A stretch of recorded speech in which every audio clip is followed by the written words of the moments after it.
Good morning, Teri. It's good to see you this morning. I have with me Teri Fay, who does many musical things in our community, but one of them is working with Central Dakota Children's Choirs.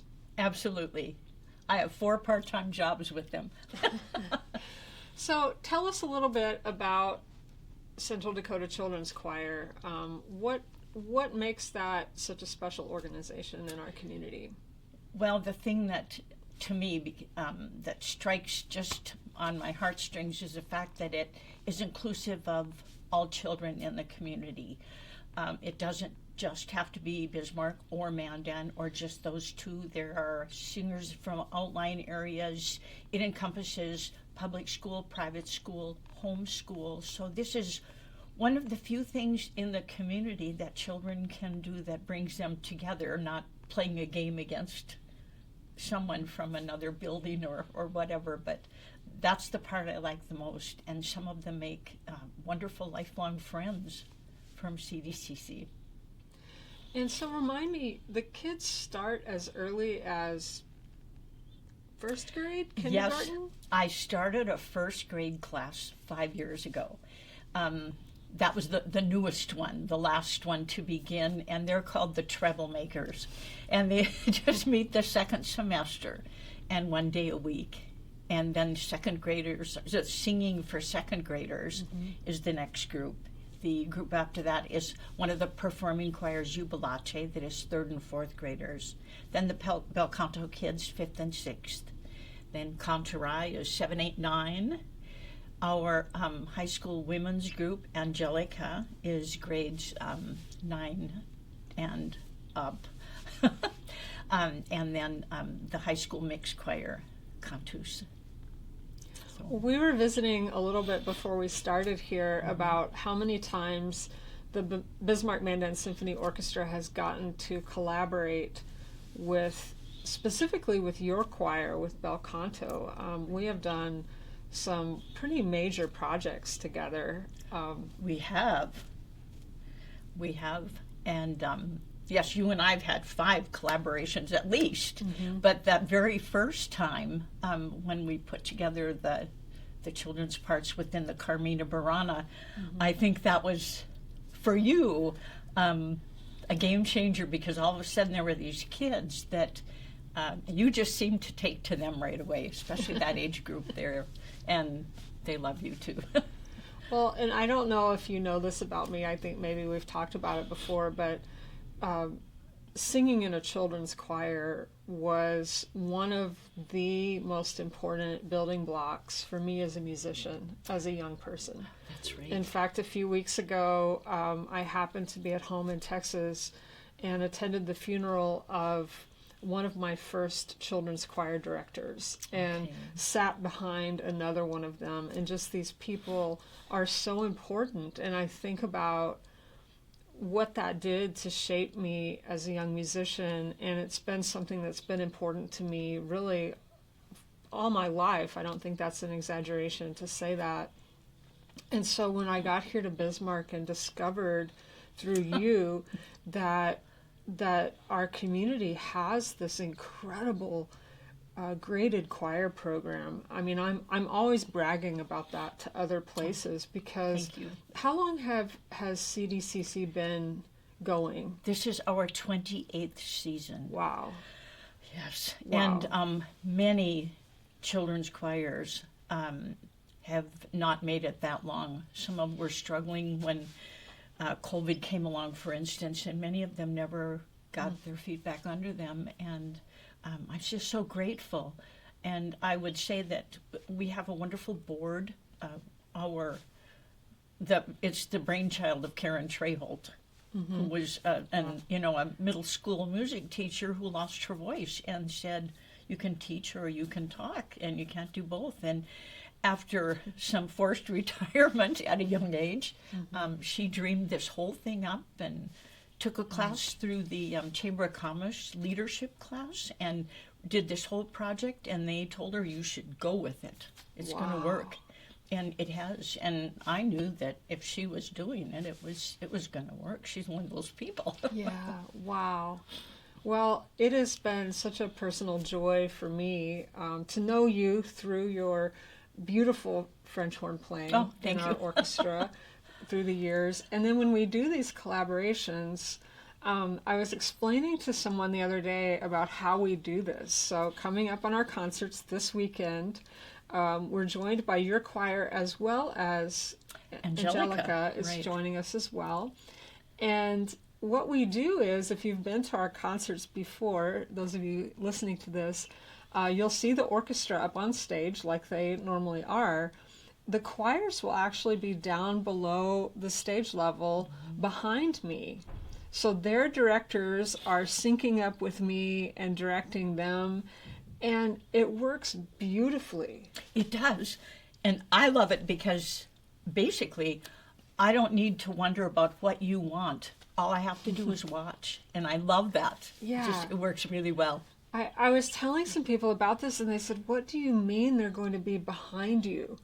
And I said, no, it works beautifully, because that way they can see and they can sing over there's going to be a pretty powerful 70-piece full orchestra out there on the stage. And so we need to put those kids front and center, and it's just great. This concert, I think, is a little different from some of the other ones we've done in that there aren't that many purely instrumental pieces. There are a few. I think we're doing The Grinch and Frosty the Snowman and a couple of other things. But most of the pieces we're doing are collaborative with Bel Canto, Angelica, or the two groups combined. Right. And when people think of Christmas music, they think of songs to sing too. So I'm very excited about 9 pieces altogether that will have some vocal parts with them. And the other thing that is nice about this collaborative conducting is the children are just singing to their director. And so it's not something that's new or that they aren't used to, and so it's a real comfort zone for them too. Yeah. It is just, I can't describe enough for those who are going to be hearing this how fun this is going to be. I was looking through the scores today, and we're doing something a little different this year in the sing-along. Yes. In past years, we've done some pretty traditional Christmas carol sing-alongs, either with pieces like "O Come All You Faithful" or things like that, or even Jingle Bells. Right. This year, I had the idea to kind of make it funny. Yeah. So an arranger friend of mine set to music or set an orchestration and for children's choir some tunes that are a little bit off the mainstream, like I Want a Hippopotamus for Christmas. All I Want for Christmas is My Two Front Teeth. And my hope for that, I'm going to guess, Teri, that your kids are going to ham it up. I hope so. We'll put it that way. I hope so. Okay. Because I know on the last song we're doing, the All I Want for Christmas Is You, we did that before, and they really got into that with their choreography and that sort of thing. And so my hope is that this weekend puts a smile on people's face. You know, it's early on in the Christmas season. We have another almost month and a half of Christmas performances in our community. Your own choirs, the Messiah, the Nutcracker, the Christmas at Mary. There are many opportunities out in our community to hear any kind of Christmas music that you want. Right. And all of each and every one of these children that comes from their school choral program, all these wonderful, wonderful conductors, directors, teachers in the area who encourage their children to come and sing with us too. They have this whole other echelon of concerts, many of them multiple concerts too. So it's an early start. You're right, but yay. And I think with that early start, my hope is come to this concert ready to have fun. Come to this concert ready to laugh, ready to smile, ready to sing along, even in the other pieces, not just the sing along. and just enjoy yourself, because I think that's part of why we do these, is to also show people that music is for everyone. You don't have to be dressed up. You don't have to be in a certain social status level or anything like that. This is for everybody, and these concerts in particular for people of all ages. And that's one of the things that I like so much about having the CDCC kids come and sing with the symphony. It's a whole other audience that gets exposed to what the orchestra is doing, how nice it is to see groups collaborate. Gosh, I like that so much.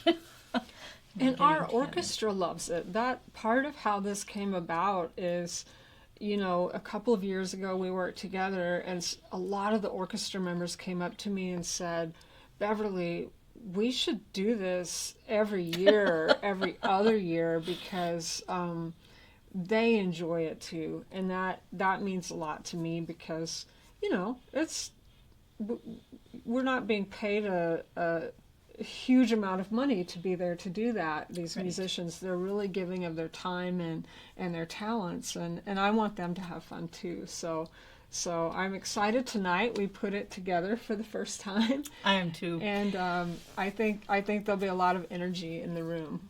One of my favorite memories from 2 years ago when we last did this is, okay, so you have these 56 kids standing up in front, and they're used to hearing the rehearsal pianist, and you can only tell them so many things to prepare them for it.